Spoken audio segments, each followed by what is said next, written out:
da liderança do governo, deputado Romanelli. Mas antes disso, gostaríamos de registrar a presença nesse plenário do vereador Anderson Luiz Bueno, ex-presidente da Câmara Municipal de Marilândia do Sul, Ricardo Garcia Lopes, chefe de gabinete do vereador Anderson Luiz Bueno, a pedido do deputado Márcio Pacheco. Sejam bem-vindos. Deputado Romanelli, por 10 minutos.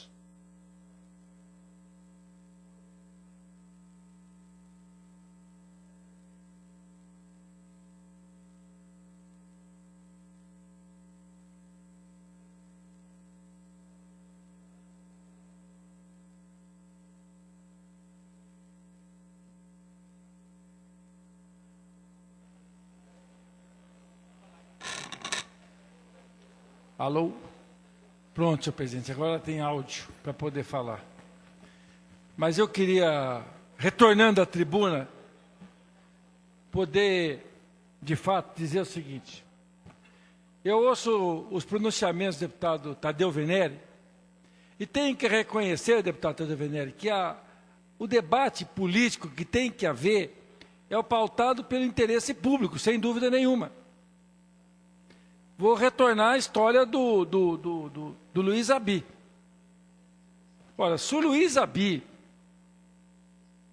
cometeu algum ato ilícito, tem que ser punido por isso. A lei é para isso mesmo. Esse problema, inclusive, que envolve licitações e oficinas mecânicas, é antigo. Eu me lembro que eu e o... Cadê o deputado Pedro Lupião? Eu e o coronel Diniz, lá do 2º Batalhão da Polícia Militar, nós viemos aqui, olha, líder do governo, nós trouxemos aqui a doutora Kelly Baena, que é a nossa promotora do patrimônio público lá em Santa Antônio da Platina, para denunciar o que as oficinas mecânicas que prestavam serviço de manutenção da frota estavam fazendo. Veja a gravidade do fato. Isso resultou, inclusive, numa ação civil pública contra o governo, os responsáveis pela gestão do DETO, da Secretaria da Administração, no governo anterior. Por quê? Porque, infelizmente, essas oficinas são extremamente complexas. Se o Luiz Aby cometeu algum ato ilícito, ele, obviamente, tem que ser punido por isso, mas não dá para criminalizar a conduta do governador Beto Richa. Até porque não é ele que faz a gestão, nem do DETO, e muito menos da Secretaria da Administração. Aliás, Vossa Excelência citou um exemplo da orientação que foi dada, que foi divulgado na quinta-feira, que o advogado da SEAP disse para o então diretor do DETO, Delicato, teria dito o seguinte: não, esse contrato pode dar continuidade, que o Tribunal de Contas tinha suspendido, mas dê continuidade. Bom, de quem que nós estamos falando? Sabe de quem, deputado Tadeu Venere? De um procurador de Estado, que, numa absoluta regularidade da sua função, quando questionado por uma autoridade, diz o seguinte: o que fazemos que o Tribunal de Contas suspendeu o contrato emergencial? Bom, quando puder uma parte, por favor, senhor líder. Na sequência, suspenda o recebimento de novos veículos.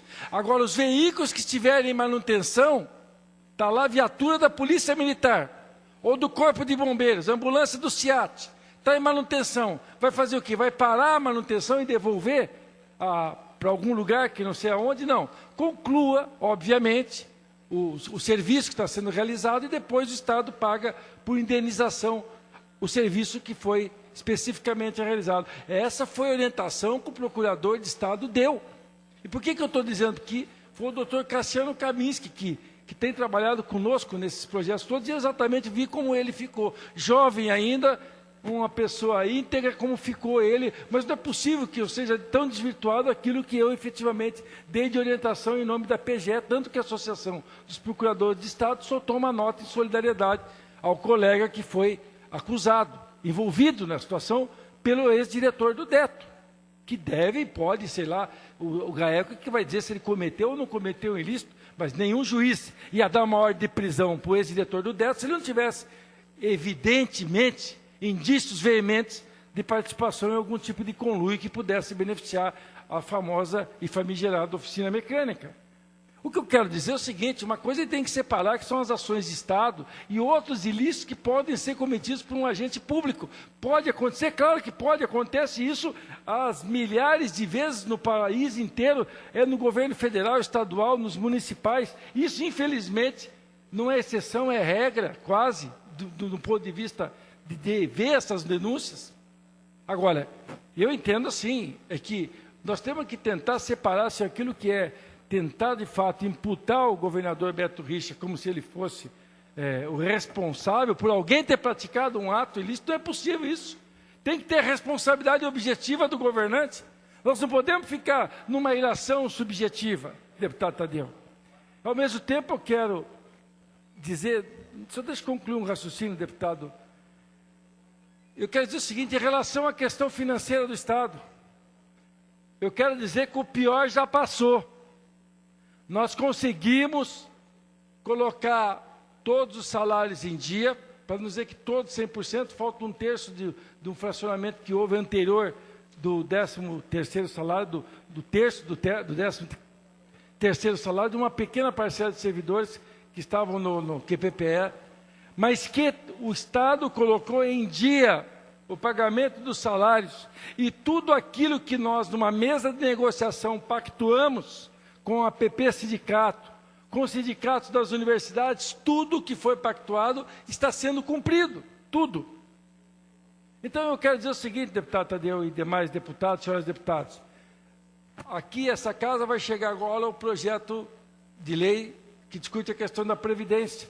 Como é que nós construímos esse projeto? Democraticamente.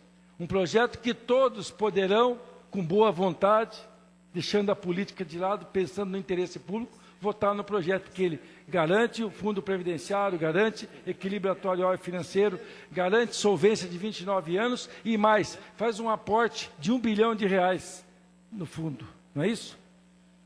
Então, veja, tudo isso e ainda a paridade na gestão, ou seja, os conselhos, o Conselho de Administração e o Conselho Fiscal, eles serão paritários.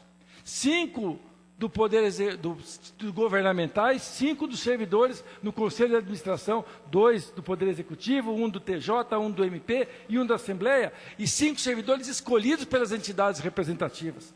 São avanços que nós tivemos numa mesa de negociação, e eu, de novo, quero aqui referenciar o deputado professor Lemos, que sempre foi um interlocutor no sentido de construir esse diálogo. Ainda hoje, antes de poder fazer com que o governo envie, deputado Hélio, para casa, será protocolado no final da tarde de hoje o projeto, ainda antes, fiz uma reunião às 13h30 na liderança do governo, com a coordenação do FES, que é o Fórum das Entidades Sindicais dos Servidores Públicos.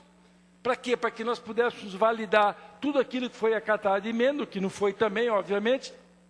Alguma coisa ainda resolvemos na hora, suspendemos lá a feitura, inclua mais um dispositivo, enfim, tudo aquilo que é garantista nós fizemos desse processo de negociação. Mas eu concedo a parte ao nobre deputado Hussein Bakri. Eu quero, com o devido respeito, perguntar, que me chega às mãos aqui, que em 2012, a terceira vara da Fazenda Pública, num processo que investiga 7 licitações promovidas no governo do Requião, em que foram acusados do desvio de aproximadamente R$20 milhões, oficinas mecânicas. Quero saber se houve alguma tentativa de CPI à época, nessa casa ou não? Não, o deputado... Só para finalizar, eu quero também dizer que o Ministério Público cumpriu seu papel, foram denunciados aqui Maria Marta Lunardon, secretária, foram denunciados aqui mais 25 pessoas do governo, nem por isso alguém vai ousar dizer aqui que o governo Requião, que o governador tinha conhecimento e participou diretamente. Esse, Romanelli, é o tratamento que nós queremos. E aí chegam ao ponto ainda de insinuar que a primeira-dama, que todos sabem, é oriunda de uma família abonada, uma família rica, e que tem as condições necessárias, e isso é do particular, não é do público, de fazer o que ela bem pensa, investir o seu dinheiro onde ela bem quer. Então eu só quero fazer esse registro para que nós não caiamos nesse erro, muito em breve, de nós estar respondendo nesse mesmo nível. Pois não, deputado Pedro Lupion, na sequência, deputado, muito brevemente, que o nosso tempo está quase esgotado.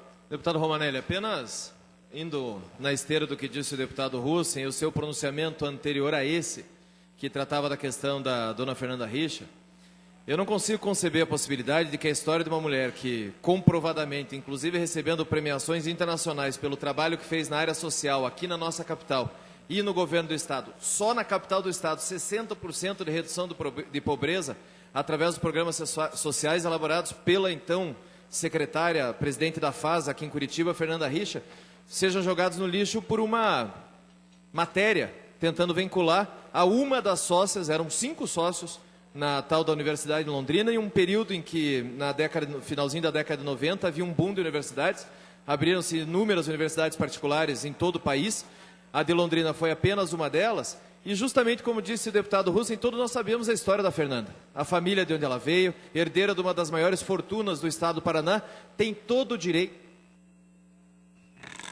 Para concluir, deputado Romanelli, 1 minuto. Deixa o deputado Pedro terminar o pronunciamento dele. Tem todo o direito de utilizar os seus bens e o seu volume financeiro para o que bem entender, mas a gente não pode jogar fora a história dela justamente por uma matéria em que tenta vinculá-la a outra pessoa. Obrigado. Deputado Guto Silva. Líder Romanelli, eu gostaria de agradecer a parte, serei bastante rápido, mas eu vou citar aqui Montesquieu, que lá atrás dividiu os poderes, pensou na divisão dos poderes do executivo, do judiciário e do legislativo. A injustiça que se faz a um é uma ameaça que se faz a todos.